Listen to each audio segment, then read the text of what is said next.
নমস্কার, আমি পিয়ালি।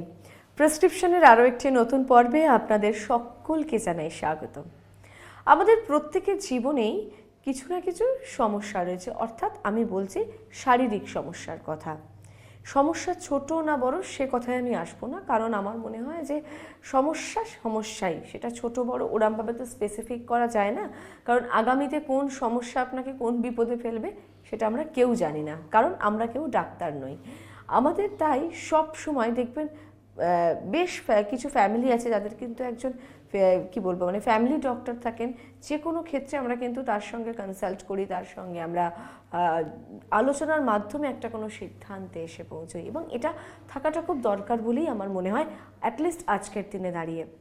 আজকে আমরা আলোচনা এগিয়ে নিয়ে যাব আমাদের প্রাত্যহিক জীবনের যে শারীরিক সমস্যাগুলো রয়েছে তাই নিয়ে আমাদের আলোচনা। আমাদের সঙ্গে রয়েছেন জেনারেল ফিজিশিয়ান ডক্টর রাজর্ষি দত্ত। ওনাকে স্বাগত জানাবো আজকের পর্বে। নমস্কার ডাক্তারবাবু, স্বাগত আপনাকে। একটা তো সিজন চেঞ্জ আছে, যে সমস্যাটায় 8 থেকে 80 সবাই ভুগছে। হাঁচি হচ্ছে, কাশি হচ্ছে, সর্দি হচ্ছে, হঠাৎ করে গাটা গরম হয়ে যাচ্ছে, এবং আমরা দুম করে ঘরে বসে একটা প্যারাসিটামল খাচ্ছি বা অন্য সদস্যদের খাইয়ে দিচ্ছি। এইটা করেই কিন্তু আমরা ক্ষান্ত হয়ে যাচ্ছি, কিন্তু এটা যে শরীর আমাদের কিভাবে ফেরত দেবে আমরা জানি না। এক্ষেত্রে কি সাজেশন দেবেন? সিজন চেঞ্জে যেমন টেম্পারেচার ফ্লাকচুয়েশন দায়ী, সেরকমই দায়ী পলিউশন। এবার পলিউশন নিয়ে আপনি কিছু করতে পারবেন না, কিন্তু যদি আপনার মনে হয় যে যাতায়াতের পথে এমন কোনো জায়গায়, কোনো পার্টিকুলার জায়গায় আপনাকে রোজ যেতে হয় যেখানে ধুলোবালি অত্যন্ত বেশি, সেখানে আপনি মাস্ক ব্যবহার করতেই পারেন সেটুকু সময়। দ্বিতীয় হচ্ছে বাড়ি ফিরে এই সময়টুকু, এখন এই নভেম্বর, ডিসেম্বর এবং ফেব্রুয়ারি নাগাদ আপনি স্টিম ইনহেলেশন করতে পারেন। নর্মাল জল ফুটিয়ে একটু ভেপার নিলে আপনার এয়ারওয়েটা ক্লিয়ার হয়ে যাবে। বা একটু হাতে করে কাপে গরম জল দিয়ে নাক দিয়ে মুখ দিয়ে টানা, সেটা যদি করতে পারেন সেটাও করতে পারেন, এয়ারওয়ে ক্লিয়ার হয়ে যাবে। ডিরেক্টলি এসি অনেক জায়গাতেই এখন চলবে, এখনও গরম দিনের বেলা পরে ডিরেক্টলি এসির ব্লাস্টের তলায় না বসা, বা বসতেই হলে কান গলা মাথা ঢেকে রাখা। সেরকম কোনো ঘর যেখানে অস্বাভাবিক ঠান্ডা এখন হয়ে আছে, সেরকম হলে বারবার গরম কিছু খাওয়া, লিকার চা, গরম জল, এগুলো। এবং যাদের অন্যান্য শারীরিক সমস্যা আছে, ধরুন সিওপিডি আছে, ব্রঙ্কেল অ্যাসমা আছে, ডায়াবেটিস আছে, বা যাদের নাক কান গলার অন্যান্য কোনো সমস্যা নোন আছে, তাদের ক্ষেত্রে এক্সট্রা কশন নিয়ে চলতে হবে যে কোনো সামান্যতম কষ্ট হলেই ডাক্তারের পরামর্শ নিতে হবে, নিজে থেকে ওষুধ না খেয়ে। ছোটো বাচ্চা বা বয়স্ক লোকদের ক্ষেত্রেই, যারা 65 বা 70 অ্যাভাব, তাদের জন্য একই কথা প্রযোজ্য। এবং বয়স্কদের ক্ষেত্রে এখন আমরা বিশেষ করে এই সময়ের অসুখের হাত থেকে বাঁচার জন্য ইনফ্লুয়েঞ্জা এবং নিউমোকক্কাল ভ্যাকসিন আছে, সেটা নেওয়া খুব দরকার। বেশিরভাগ লোকই অ্যাবভ 55 এবং যাদের ডায়াবেটিস বা সিওপিডি আছে তাদের যে কোনো বয়সে এই ভ্যাকসিনগুলো নিয়ে রাখা দরকার। এইগুলো যদি আপনারা ফলো করতে পারেন, এই সিজন চেঞ্জের যে অনেক অসুবিধা এবং মাঝে মাঝে তার থেকে সিরিয়াস কিছু অসুখ হয়ে যাচ্ছে, তার কিছুটা হলেও উপশম পাবেন। একদমই তাই। তবে এই যে 2020 সালে যে একটা মহামারী গেল কোভিড, তারপর কি সমস্যাগুলো একটু বেড়েছে বলে মনে হয় ডাক্তারবাবু? এখন কোভিডের পর সবাইকে অ্যাফেক্ট করেছে, যাদের কোভিড হয়ে গেছে, লং কোভিড যেটা বলে, বা কোভিড পরবর্তী কিছু কিছু মানুষের, বিশেষ করে বয়স্ক মানুষ যারা স্মোকার ছিলেন, তাদের আমরা সিটি স্ক্যান করলে দেখতেই পাই যে লাংসে পার্মানেন্ট ড্যামেজ হয়ে আছে। সবার সিটি স্ক্যান করা হয় না, করলে যারা তথাকথিত নর্মাল আছে তাদেরও পাওয়া যেতে পারে, নাও পাওয়া যেতে পারে। কিন্তু সেটা থাকুক বা না থাকুক, বা যাদের কোভিড হয়নি, বা যারা ধরুন সেই সময় কম বয়স ছিল, এখন তাদের টিনেজার্স, বাকি ফ্যাক্টরগুলো তো একই থাকছে আপনার। তা সেইগুলো একইভাবে তাদের মেনে চলতে হবে। হ্যাঁ, যাদের যেটা বললাম অলরেডি, ধরুন কোভিড করে সিটিতে দেখা গেছে তার লাঙে পার্মানেন্ট ড্যামেজ, তাকে ভ্যাকসিন নিতেই হবে, ইনফ্লুয়েঞ্জা নিউমোকক্কাল ভ্যাকসিন নিতেই হবে, তাকে আরও সাবধানে থাকতে হবে, দরকার মতো মাস্ক ব্যবহার করতে হবে। তাদের বেশি ভিড়ের জায়গায় গেলেও, এয়ারপোর্ট বা রেল স্টেশনে গেলেও মাস্ক ব্যবহার করতে হবে, এবং সামান্যতম অসুবিধা হলেই ডাক্তার দেখাতে হবে একেবারেই। এবং এটা তো গেল বড়দের ব্যাপার, বড়দেরকে তো মানে বলা যায়, বোঝানো যায়, কিন্তু সব থেকে সমস্যা হয় বাড়ির খুদের সদস্যদের নিয়ে, যারা হয়তো সদ্য স্কুলে যাচ্ছে বা হয়তো আদার অ্যাক্টিভিটিস আরও বেড়ে গেছে। তারা তো এখন মানুষের সঙ্গে মিশছে, সেখানে দৌড়াদৌড়ি, লাফালাফি, ঝাপাঝাপি সবটাই থাকবে। এই ছোট বাচ্চাদের কিভাবে প্রোটেকশন দেবে বাড়ির লোক? বাচ্চারা যদি মানুষের সাথে মেশে সেটা খুব ভালো ব্যাপার, সেটাই তো না মেশাটাই আজকাল তো একটা অসুবিধা হয়ে যাচ্ছে। এবং বাচ্চাদের ইনফেকশন হয়, সেই ইনফেকশন অনেক সময় সাধারণত খুব সিরিয়াস হয় না। তাদের নাকটা ক্লিয়ার রাখা, যে কোনো স্যালাইন সলিউশন বা গরম জল দিয়ে নাক কান ক্লিয়ার রাখা, দরকার মতো মাস্ক পরা বা গলা ঢেকে রাখা, ঠিকঠাক খাওয়া দাওয়া করা, যাতে ফল শাকসবজি রেগুলার খেতে পারে, ভিটামিন ডেফিসিয়েন্সি না হয়, এবং বাচ্চাদের যেগুলো শিডিউল ভ্যাকসিনেশন সেইগুলো মেনটেন করে রাখা, এইগুলো করলে সেফ থাকবে। তাও স্কুল গোয়িং বাচ্চাদের ইনফেকশন হবে। যেটা প্রবলেম হয় আজকালকার দিনে, স্কুল গোয়িং বাচ্চা সেই ইনফেকশন নিয়ে এবং তার বাড়িতে তার দাদু ঠাকুমা, যার হয়তো অনেক রকম অসুখ আছে, কিডনি ডিজিজ, ডায়াবেটিস, হার্টের অসুখ আছে, তাকে দিয়ে দিল, তিনি খুব সিরিয়াস হয়ে গেলেন। সেইটা খেয়াল রাখতে হবে। বাচ্চাটি হয়তো 4-5 দিন জ্বরের পর সে ঠিক হয়ে যাবে, কিন্তু মাল্টিপল কোমরবিডিটিওয়ালা যদি বয়স্ক মানুষকে সেই ইনফেকশন ট্রান্সফার করে, তার ক্ষেত্রে ব্যাপারটা অত সহজ নাও হতে পারে। একদমই তাই। সুতরাং বাড়ির মানে কি বলবো, প্রত্যেক সদস্যের ওপরই কিন্তু প্রত্যেকের খেয়াল রাখাটা উচিত। ছোট থেকে বড় প্রত্যেকের দিকেই কিন্তু সেই মনোনিবেশটা করা উচিত। এই সময় দাঁড়িয়ে আমাদের লাইফস্টাইল পুরো চেঞ্জ হয়ে গেছে। মানে অফিসে যাওয়া, দীর্ঘক্ষণ ধরে ল্যাপটপের সামনে বসে থাকা, বাড়ি ফেরা, এবং এত স্ট্রেস চায় সেখান থেকে রিল্যাক্স করতে মানুষ কি বলবো, একদম মধ্যরাত পর্যন্ত বাড়ির বাইরে থাকছে, লাইফটাকে এনজয় করার চেষ্টা করছে, একটু রিল্যাক্স হওয়ার চেষ্টা করছে, স্ট্রেস কাটানোর চেষ্টা করছে। তাতে করে কিন্তু অনেক কিছু ঘেটে গেছে।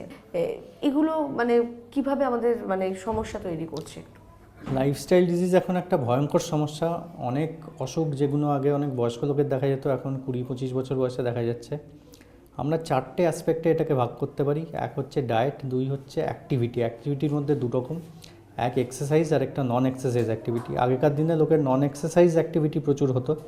লোকে হেঁটে বাস স্টপ অবধি যেতেন, আবার বাস থেকে নেমে অফিসে যাওয়া, সকালে বাজার করা, বাড়ির বিভিন্ন কাজ টাজ করা, এইসব করে প্রচুর হাঁটাহাঁটি হয়ে যেত। এখন আর সেটা হয় না।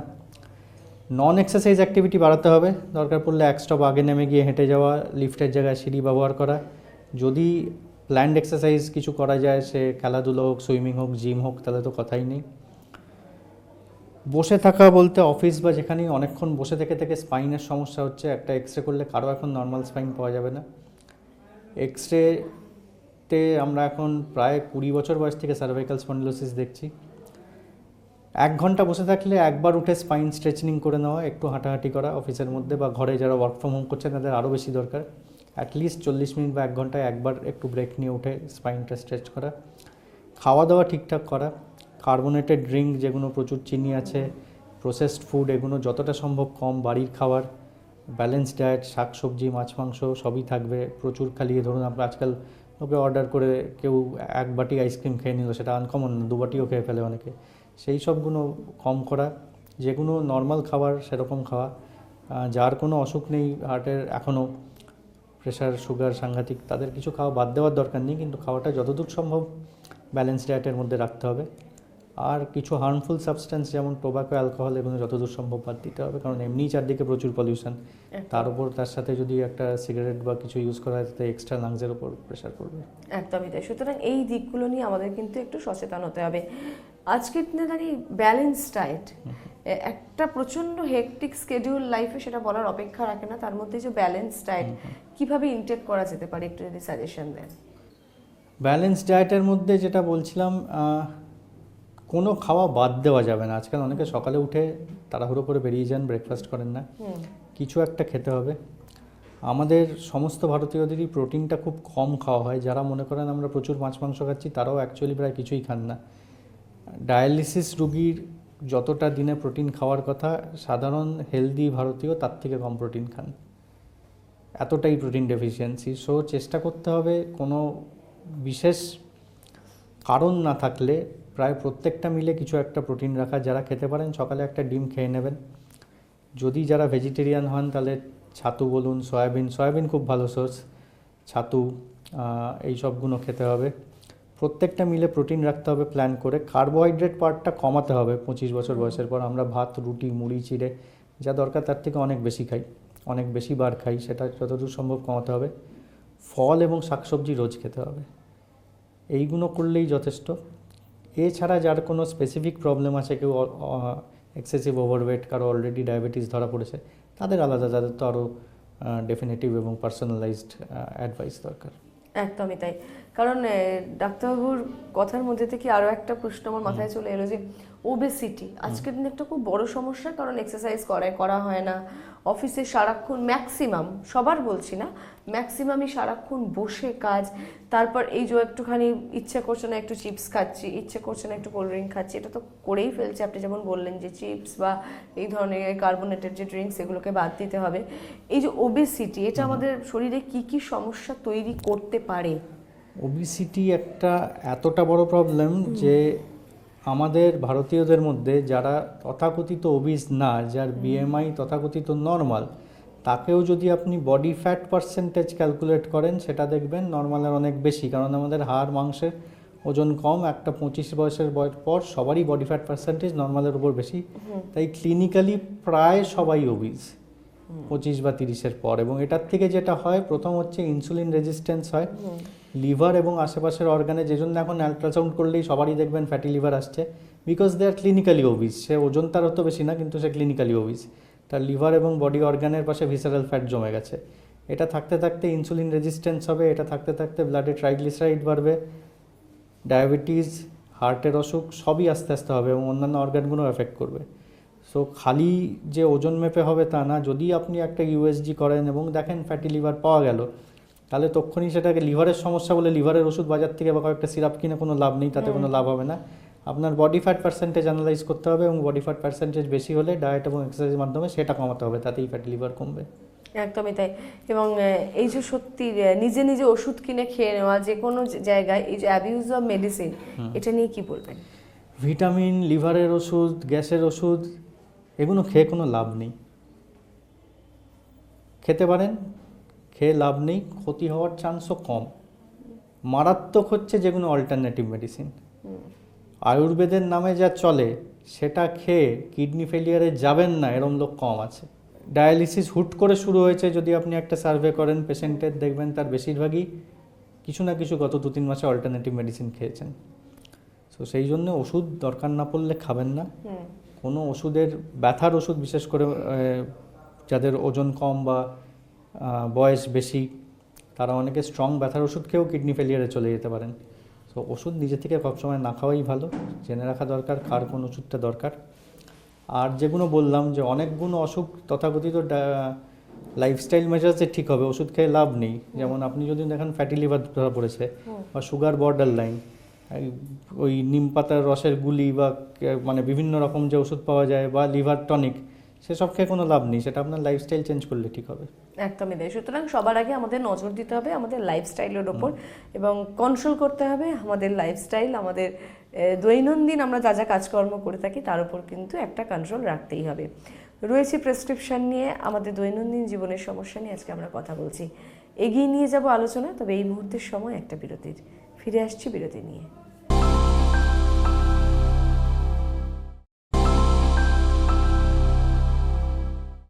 রয়েছি প্রেসক্রিপশন নিয়ে। আজকে আমাদের সঙ্গে রয়েছেন ডক্টর রাজর্ষি দত্ত। মানুষের জীবনে তো মানুষ সমস্যা তৈরি করছে, সেটার জন্য মানুষ প্রিপেয়ার থাকে, কিন্তু মানুষের জীবনে যখন মশা সমস্যা তৈরি করে সে এক জটিল সমস্যায় পরিণত হয়। এবং ডেঙ্গু আক্রান্ত মানুষের সংখ্যা কিন্তু শহর এবং শহরতলিতে ভীষণভাবে বাড়ছে প্রতি বছর। জমা জল, সেখান থেকে মশার জন্ম এবং সেখান থেকে এই ধরনের সমস্যাগুলো হচ্ছে। মানুষ কি কি প্রিকশন নেবে? ডেঙ্গি মশা না কামড়ালে হয় না, আর কোনোভাবে স্প্রেড করে না, হিউম্যান টু হিউম্যান হতে পারে না, কোনো খারাপ জায়গায় থাকলে হতে পারে না, একমাত্র মশা কামড়ালে হয়। কাজেই মশা কামড়ানোর হাত থেকে বাঁচার জন্য যা যা দরকার সেটা করতে হবে। রাত্রির বেলা মশারি ব্যবহার করতে হবে। দিনের বেলা বা সন্ধ্যেবেলা, যদিও আমাদের এখানে বর্ষাকালে ক্লাইমেট খুবই খারাপ, গরম থাকে, তবু চেষ্টা করতে হবে হাত পা ঢাকা জামা কটনের পরতে। অনেকেই গরম পড়ে বলে বাড়িতে, বিশেষ করে বাড়ি ফেরার পরে হাফ প্যান্ট বা এমন কিছু জামা পরে থাকেন যাতে মশা কামড়ানোটা সুবিধা হয়ে যায়, সেটা পারলে অ্যাভয়েড করতে হবে। জানলা দরজায় নেট লাগাতে পারলে ভালো, যারা যারা এমন এরিয়ায় থাকেন যেখানে মশা হয়। এবং খুব ছোট বাচ্চা ছাড়া যেগুলো পাওয়া যায় মসকিউটো রিপেলেন্ট, সেগুলো ব্যবহার করলেও কাজে দেয়। তবে সবচেয়ে ইম্পর্টেন্ট বোধহয় মশারি, হাত পা ঢেকে রাখা এবং আপনার মসকিউটো নেট। এছাড়া নিজের বাড়ির আশেপাশে জল জমতে দেবেন না, যেটা পৌরসভা থেকে বারবারই বলা হয়। বাড়ির ভেতর বা ছাদ বা গ্যারেজ বাগান যে কোনো জায়গায় কোনো ভাঙা পাত্র বা কিছু পড়ে থাকলে, টায়ার বলুন, নারকোলের খোল, পুরনো টব, বালতি এগুলো পড়ে থাকলে জল জমতে পারে, সেটা হতে দেবেন না। জল মাটিতে জমলে তাতে মশা হবে না, কোনো ক্লিয়ার কন্টেনার হলে তাতেই ডেঙ্গির মশা গ্রো করবে, সেটা যাতে না হয় সেগুলো দেখা, এটাই। এবার ডেঙ্গি হলে সাধারণত ধরুন 15 থেকে 40 বছর বয়স, কোনো অসুখ নেই তার, সত্যি কথা বলতে কিছু হওয়ার চান্স কম। প্রচুর জল খেতে হবে, হাইড্রেশন মেনটেন করাটাই দরকার। বাচ্চাদের ক্ষেত্রে ডেঙ্গি অনেক বেশি ডেঞ্জারাস, বাচ্চাদের ক্ষেত্রে তাড়াতাড়ি ডাক্তার দেখাতে হবে এবং দরকার পড়লে ভর্তি করতে হবে, আইভি স্যালাইন দিতে হবে, কারণ রিস্ক নেওয়া যাবে না। সিমিলারলি যারা বেশি বয়স্ক তাদের ক্ষেত্রেও যে কোনো কমপ্লিকেশন হওয়ার চান্স বেশি, একটু তাড়াতাড়ি ডাক্তার দেখিয়ে খেয়াল রাখতে হবে।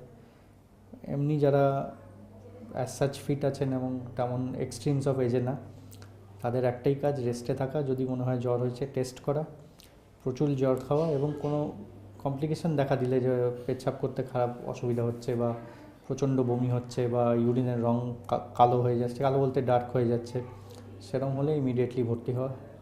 প্লেটলেট কাউন্ট নিয়ে মাথা ঘামাবেন না, প্লেটলেট কাউন্ট আমরা নিজেরাই হিসাব করতে থাকি, সেটা করে লাভ নেই। তার থেকে বেশি দরকার দেখার পেশেন্ট খেতে পারছেন কি না, ইউরিন ঠিকঠাক হচ্ছে কি না, ব্লাড প্রেশার ঠিক আছে কি না, এগুলো ঠিক থাকলে চিন্তার কিছু নেই। একদম। এবং এই সময় ডায়েটে কি ধরনের খাবার রাখা উচিত? সব রকম খাবার খেতে পারবেন, ডেঙ্গিতে কোনো খাবারে বাদ দেওয়ার কিছু নেই। খেতে ইচ্ছা করবে না সেটা আলাদা কথা, অনেক কিছু খেতে ইচ্ছা করবে না, হয়তো তেল ঘিযুক্ত খাবার পেশেন্ট যিনি তার খেতে ইচ্ছা করবে না, কিন্তু সবই খেতে পারবেন, কোনো খাবার বাদ দেওয়া যাবে না। বিশেষ করে ফ্লুইড, মানে সে আপনি জল বলুন, ডালের জল বলুন, ফলের রস বলুন, ওআরএস বলুন, ডাবের জল, সব রকম ফ্লুইড বারবার এবং প্রচুর খেতে হবে। একদমই তাই। সুতরাং আমাদের প্রাত্যহিক জীবনে কিছু দিকে নজর দিতে হবে, যাতে করে ডেঙ্গু আক্রান্ত আমরা না হই, সেটা আমাদের বাড়ির ছোট্ট সদস্য হোক বা বয়স্ক সদস্য বা আমরা নিজেরা, আমরা যাতে প্রত্যেকে সাবধানে থাকতে পারি।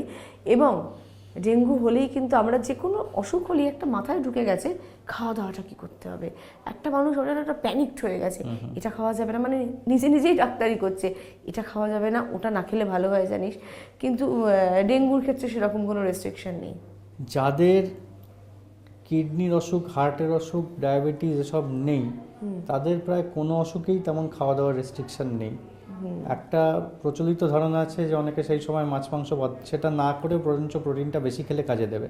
হ্যাঁ, তেল ঘিযুক্ত খাবার খেতে অসুস্থ মানুষের ইচ্ছা না করতে পারে বা সেটা হজম করতে অসুবিধা হতে পারে, সেই জন্য রান্নায় তেল ঘি কম দিতে হবে, বাট খাবার তেমন আলাদা করে বাদ দেওয়ার মতো কিছু নেই। একদমই তাই। অর্থাৎ সমস্ত রকম ফুডই কিন্তু আপনি ইনটেক করতে পারেন। এগুলো হচ্ছে আমাদের মানে কি বলবো, মানে সিজনাল সমস্যা, যে সময়টা মশা ডিম পাচ্ছে সেই সময় এই ধরনের সমস্যা হয়। কিন্তু কিছু সমস্যা থাকে যে সমস্যাগুলো প্রায় আমরা লাইফ টাইম ধরে নিয়েছি, সলিউশন কি জানি না আমরা, এবং যে সমস্যাটা বিশেষত আমরা দেখি যে মেয়েদের হয়, এবং সেটা হচ্ছে পিসিওডি। পিসিওডি কেন হয়? পিসিওডি এখন আবার একটা ভয়ঙ্কর র্যাম্প্যান্ট অসুখ, না বলে কন্ডিশন বলা ভালো। এটাও একটা লাইফস্টাইল ডিজিজেরই পার্ট, এবং ইনঅ্যাক্টিভিটি এবং ইমপ্রপার ডায়েটের কিছুটা রোল আছে ডেফিনেটলি। এছাড়া কিছু কিছু হেলথ সাপ্লিমেন্টের, সেটা এখনও প্রুভেন না, কিন্তু রোল আছে। অনেকেই অনেক সময় বাচ্চাদের যেগুলো ছোটোবেলায় হেলথ সাপ্লিমেন্ট দেওয়া হয়, আমি ব্র্যান্ডগুলো বলতে চাই না, বাট আছে, সেটা বেশি বয়স অবধি নিয়ে যান, সেটা করা উচিত না। তাতে কিন্তু ডেফিনেটলি এসব সমস্যা দেখা যায়।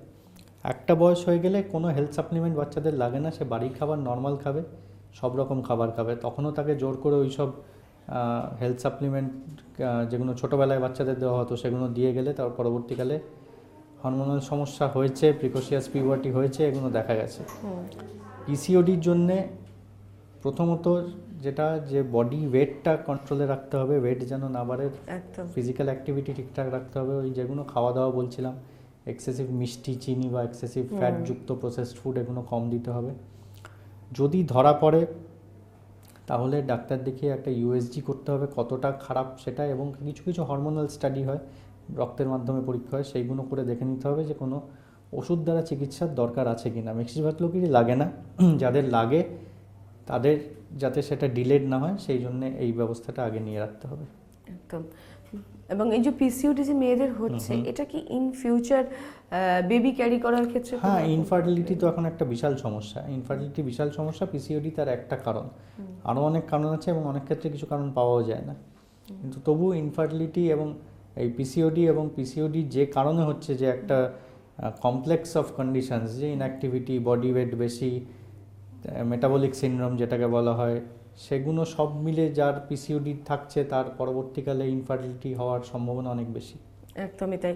সুতরাং এই সমস্যাগুলো আমাদের আজকের দিনে দাঁড়িয়ে বেড়েছে, এটা একদমই সত্যি কথা। কিন্তু বেড়েছে বলে কি করব না, একটা যখন সমস্যা তৈরি হয়েছে তার সলিউশন কিন্তু ডেফিনেটলি আছে, সে কথাই ডাক্তারবাবু বললেন। এবং তার জন্য কিন্তু আমাদের প্রপারলি কিন্তু আমাদের লাইফস্টাইলটাকে কিন্তু মেনটেন করতে হবে, ওয়েট গেইন করা যাবে না, এবং আমাদের ডায়েটটা কিন্তু প্রপারলি কিন্তু একদম ঠিকঠাক রাখতে হবে। একটা ব্যালেন্সড ডায়েট কিন্তু থাকা সেটা তো যে কোনো মানুষের জন্যই দরকার। ব্যালেন্সড ডায়েট সকলের জন্য ইম্পর্টেন্ট, এবং তাদের শারীরিক সমস্যা রয়েছে সেক্ষেত্রে আরও বেশি করে ইম্পর্টেন্ট। উইমেন ভ্যাকসিনেশন নিয়ে একটু যদি কিছু। হ্যাঁ, ভ্যাকসিনেশন তো এখন অনেকগুলোই দিয়ে দেওয়া হচ্ছে বাচ্চাদের, যেটা গভর্নমেন্টের একটা ভ্যাকসিন পলিসি আছে। কিছু কিছু পিডিয়াট্রিক্স অর্গানাইজেশন থেকে, এপিআই থেকে কিছু আছে আরও বেশি ভ্যাকসিন, সেগুলো তো দিয়ে দেওয়া হয়।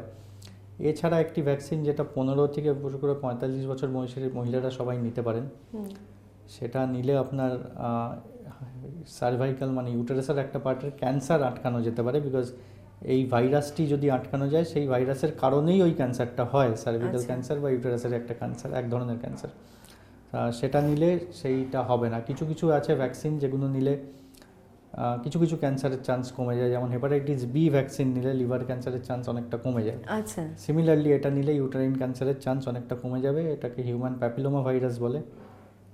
15 থেকে 45 বছর বয়স অবধি যে কোনো মহিলাই নিতে পারেন, 2 বা 3টে ডোজ, সেটা বয়স অনুযায়ী কোন বয়সে নিচ্ছেন তার উপর। আচ্ছা।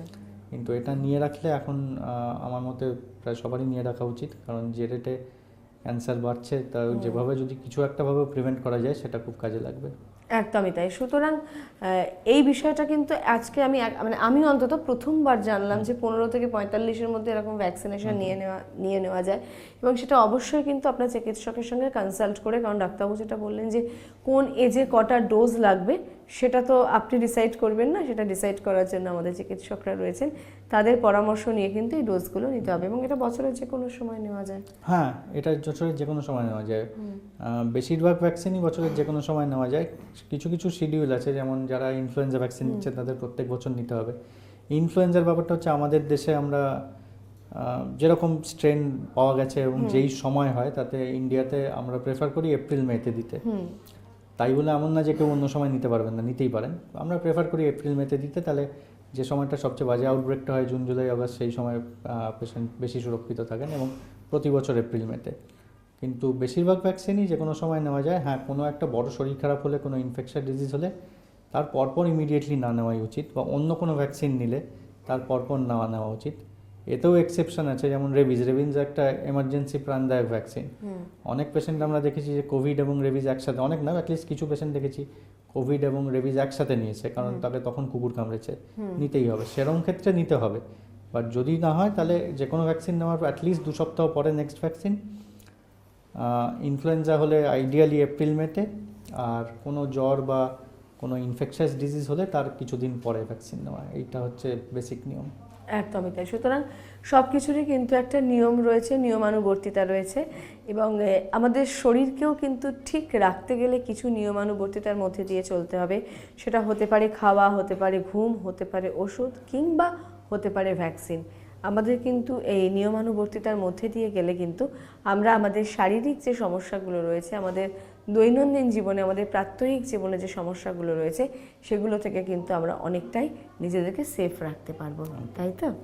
সুতরাং এই জন্যই প্রেসক্রিপশন অনুষ্ঠান আপনাদের জন্য, যেখানে কিন্তু আমরা এক্সপার্টিসদের কথা শুনছি, এবং এমন অনেক বিষয় থাকে যেগুলো হয়তো সেভাবে কখনো শুনিনি, জানিনি, বা আলোচনাই হয়নি। যেমন উইমেন ভ্যাকসিনেশন কিন্তু আমি আজকে জানলাম যে এরকম একটা ভ্যাকসিন নেওয়া যায়। এরকম অনেক বিষয় থাকে যেগুলো কিন্তু আমরা জানি না, বা আমাদের সম্মুখ ধারণা না থাকার জন্য আমরা তো বিষয়গুলোকে জানি না, ওভারলুক তো মানুষ জানলে করে, আমরা জানি না বলে বিষয়গুলো আমাদের ঠিক ধর্তব্যের মধ্যে আসে না। কিন্তু এই বিষয়গুলো জানা থাকলে আমরা কিন্তু শরীরকে অনেক বেশি ফিট রাখতে পারি। কারণ সুস্থ শরীর কিন্তু আমাদের প্রত্যেকের কাম্য, সে যে বয়সেরই হোক না কেন এবং যে বর্ণেরই হোক না কেন, যে লিঙ্গেরই হোক না কেন, শরীরকে কিন্তু ঠিক রাখতে হবে। প্রেসক্রিপশনের একেবারে শেষ প্রান্তে চলে এসেছি ডাক্তারবাবু, আমার বন্ধুদের জন্য একটা টিপস। সবার জন্যই একই কথা বলবো, টোবাকো বর্জন করুন, অ্যালকোহল যতটা সম্ভব কম, মিষ্টি কম খাবেন, হাঁটবেন বেশি, ফিজিক্যাল অ্যাক্টিভিটি বাড়ান, এগুলো সবার জন্য প্রযোজ্য। এছাড়া যার যার কোনো ব্যক্তিগত সমস্যা আছে সেগুলো ফেলে রাখবেন না, ডাক্তার দেখাবেন, রেগুলার দেখাবেন। অনেকে আছেন আমরা দেখতে পাই, বিশেষ করে যারা দক্ষিণ ভারতে গিয়ে চিকিৎসা করেন, 5 বছর বাদে একবার দেখিয়ে এসছেন, সেই প্রেসক্রিপশন 5 বছর ধরে চলছে। এক্স্যাক্টলি, সেটা করবেন না। কোথাওই পৃথিবীর কোথাওই এমন সাংঘাতিক কিছু চিকিৎসা হয় না যেটা অন্য বড় শহরে হয় না। তো সেখানে আপনি যেতে চান যেতেই পারেন, কিন্তু অ্যাটলিস্ট যদি সুগারের ওষুধ খান 6 মাস বাদে একজন লোকাল কাউকে দেখিয়ে নেবেন সব ঠিকঠাক আছে কিনা, বা হার্টের অসুখও 5 বছর বাদে কবে আবার যাবেন কোথায় তার জন্য ফেলে রাখবেন না। এইটুকুই। সুস্থ থাকা খুব একটা কঠিন ব্যাপার না, কিন্তু একটু হিসেব করে থাকতে হবে। একদম। অনেক অনেক ধন্যবাদ ডাক্তারবাবু আপনাকে। আজকের মতো প্রেসক্রিপশন এই পর্যন্তই বন্ধুরা। প্রত্যেকে ভালো থাকুন, সুস্থ থাকুন, সুন্দর থাকুন। নমস্কার। নমস্কার।